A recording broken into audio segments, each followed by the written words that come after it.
നല്ല നിലത്തേക്ക് വിതയ്ക്കപ്പെടണമെങ്കിൽ 5 തരത്തിലുള്ള കല്ലുകൾ എവിടെ കിടപ്പുണ്ട്? ഈ നിലത്ത് കിടപ്പുണ്ട്. ഈ 5 തരത്തിലുള്ള കല്ലുകളെ എവിടെ നിന്ന് എടുത്തു മാറ്റണം? ഈ നിലത്തുനിന്ന് പെറുക്കി മാറ്റിയെങ്കിൽ മാത്രമേ വിതയ്ക്കപ്പെടുന്ന വചനത്തിന്റെ വേരുകൾ അകത്തളങ്ങളിലേക്ക് ഓടിയിട്ട് അതിന് 30 മേനിയായി വിളയാൻ കഴിയത്തുള്ളൂ, 60 മേനിയായി വിളയാൻ കഴിയത്തുള്ളൂ, 100 മേനിയായി വിളയാൻ കഴിയത്തുള്ളൂ. ഇന്ന് പകൽക്കാലം ആത്മാവിൽ വിളിച്ചു പറയട്ടെ, ഹൃദയത്തിന്റെ അകത്ത് കിടക്കുന്ന ചില കല്ലുകളെ ഇന്ന് പകൽക്കാലം ആത്മാവിൽ പെറുക്കിക്കളാം.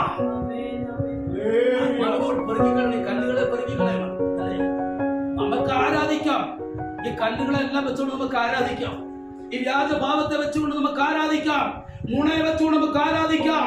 സകല ദുഷ്ടതയും ചതിയും വെച്ചുകൊണ്ട് നമുക്ക് ആരാധിക്കാം. വചനം കേൾക്കാം. പക്ഷെ അങ്ങനെ കേൾക്കുന്ന ഒരു വ്യക്തിയുടെ ജീവിതത്തില് 30 മേനി പോലും വിളയാൻ കഴിയത്തില്ലെന്നാണ് ദൈവത്തിന്റെ വചനം പറയുന്നത്.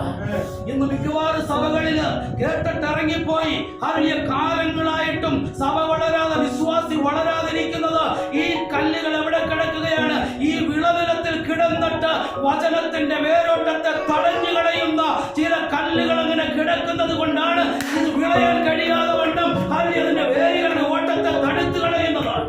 തിരിച്ചറിഞ്ഞോണ്ട് ഇന്ന് പകൽക്കാലം കിട്ടും. നമ്മൾ ആത്മാവിൽ വചനമേറ്റെടുത്തോണ്ട് ഇന്ന് പകൽക്കാലം വേരോട്ടം ഉണ്ടാവണം. ഹൃദയത്തിന്റെ അകത്ത് വചനത്തിന് എന്ത് ചെയ്യണം? വേരോട്ടം ഉണ്ടാകണം. എവിടെ ഉണ്ടാവണം? ഹൃദയത്തിൽ വേരോട്ടം ഉണ്ടാവണം. നമ്മുടെ ഹൃദയത്തിൽ വചനത്തിന്റെ വേരോട്ടം ഉണ്ടായിട്ട് ആഴത്തിൽ ഈ വചനങ്ങൾ ഇറങ്ങിച്ചെന്ന് ഹൃദയത്തെ എന്ത് ചെയ്യണമെന്നറിയാമോ? കാരണം അത് ഹൃദയത്തിന്റെ അകത്തളങ്ങളിൽ വേര് പിടിച്ചിട്ട് അവിടെ കിടന്ന് ഈ വചനം ഒരു നെല്ല് വിളയുന്നത് പോലെ വിളയണം. ഇല്ലെങ്കിൽ ഗോതമ്പിന്റെ കറ്റ വളരുന്നത് പോലെ ഹൃദയത്തിന്റെ അകത്ത് വളരണമെന്നാണ് ദൈവത്തിന്റെ ആത്മാവ് വിളിച്ചു പറയുന്നത്.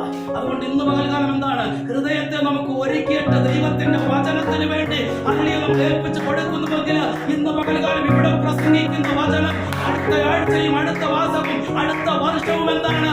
30, 60, 100 മേനി വിളവ് കൊണ്ടുവന്ന് ദൈവരാജ്യത്തിന് പ്രയോജനം ചെയ്യുമെന്ന് ആത്മാവ് ദൂത് വിളിച്ചു പറയുകയാണ്. പകൽക്കാലം നമ്മുടെയൊക്കെ കുടുംബത്തിന്റെ അകത്ത്, വ്യക്തിപരമാകുന്ന ജീവിതത്തിന്റെ അകത്ത് ഒരു വളർച്ചയ്ക്ക് വേണ്ടിയല്ലേ സഹോദരങ്ങളെ ഈ സമയം പാഴാക്കി നമ്മളിവിടെ വന്നിരിക്കുന്നത്? ഈ സമയം പാഴാക്കുമ്പോൾ ഹൃദയത്തിൽ ചില കല്ലുകളെ പെറുക്കിക്കളാം. കല്ലുകളെ പെറുക്കിക്കളയണം. നമ്മൾ അറിയാതെ നമ്മൾ നോക്കുമ്പോൾ നമുക്ക് വലിയ കുഴപ്പങ്ങളൊന്നുമില്ല. ദാവീദ് നോക്കിയോ, ദാവീദിന് വലിയ പ്രശ്നമില്ലായിരുന്നു. അല്ലേ? പത്രോസ് നോക്കിയോ, പത്രോസിന് വലിയ പ്രശ്നമില്ലായിരുന്നു. പക്ഷെ യേശുക്രിസ്തു അടുത്ത് വന്ന് ഇവയേക്കാൾ അധികമായി നീ എന്നെ സ്നേഹിക്കുന്നു എന്ന് ചോദിച്ചപ്പോൾ പുള്ളിക്കാരൻ ആദ്യമേ ചാടി പറഞ്ഞ എന്നാന്നറിയാമോ? ഞാൻ നിന്നെ സ്നേഹിക്കുന്നു എന്നാ പറഞ്ഞത്. അല്ലേ? സ്നേഹിക്കുന്നില്ലെന്ന് പറഞ്ഞില്ല. യേശുക്രിസ്തു അവനോട് ചോദിച്ചു, ഇവയേക്കാൾ അധികമായി നീ എന്നെ സ്നേഹിക്കുന്നുവോ? പുള്ളി ആദ്യം പറഞ്ഞ വാക്കെന്നാണ്? യേശുവിനോടെന്നാ പറഞ്ഞു, ഞാൻ നിന്നെ സ്നേഹിക്കുന്നു എന്നാ പറഞ്ഞത്. പക്ഷെ ഒരു ചോദ്യം 3 പ്രാവശ്യം ചോദിച്ചപ്പോൾ പുള്ളിയുടെ ആൻസറിന്റെ സ്വഭാവമാണ്. 3ാമത്തെ ചോദ്യം എന്തോ പറയാണ്, കർത്താവേ നീ സകലവും അറിയുന്നു എന്നാ പറയും. കാരണം എന്താണ്? കാരണം ആദ്യത്തെ 2 ചോദ്യത്തിന് മറുപടി വന്നത് അകത്തളത്തു നല്ല വന്നത്, വായിന്ന് പുറപ്പെട്ടു വന്നത്. വായു കൊണ്ട് ഏത് മറുപടിയും ദൈവത്തോട് പറയാം. ഹൃദയം കൊണ്ട് പറയുന്നവനെയാണ് ദൈവത്തിന് വേണ്ടതെന്ന് പകൽക്കാലം. ഹൃദയം കൊണ്ട് ദൈവത്തിന് ഒരു മറുപടി കൊടുക്കാൻ കഴിയണമെങ്കിൽ ദൈവസ്നേഹം ഹൃദയത്തിലേക്ക് അരിച്ചിറങ്ങണം. ദൈവത്തിന്റെ വചന ഹൃദയത്തിലേക്ക് തറയ്ക്കുന്നവന് മാത്രമേ ഹൃദയത്തിൽ നിന്ന് മറുപടി കൊടുക്കാൻ കഴിയത്തുള്ളൂ. ഹൃദയത്തിൽ നിന്ന് മറുപടി കൊടുക്കുന്നവനെ മാത്രമേ ദൈവരാജ്യത്തിന് വേണ്ടി 30, 60, 100 മേനിയായി കർത്താവിന് ഉപയോഗിക്കാൻ കഴിയത്തുള്ളതിന്റെ ഉത്തമ ഉദാഹരണമാണ് പത്രോസ് എന്ന് പറയുന്ന അപ്പോസ്തലൻ. അല്ലേ? അവൻ ഈ വചനത്തിന്റെ ആ മർമ്മത്തിലേക്ക് അവനെ ഏൽപ്പിച്ചു കൊടുക്കുമ്പോൾ അവിടെ ഉണ്ടാകുന്ന ഒരു സംഭവം അറിയാവോ? അവനോട് പറയുകയാണ്, നീ നിൽക്കേണ്ടത് എവിടാന്നറിയാവോ?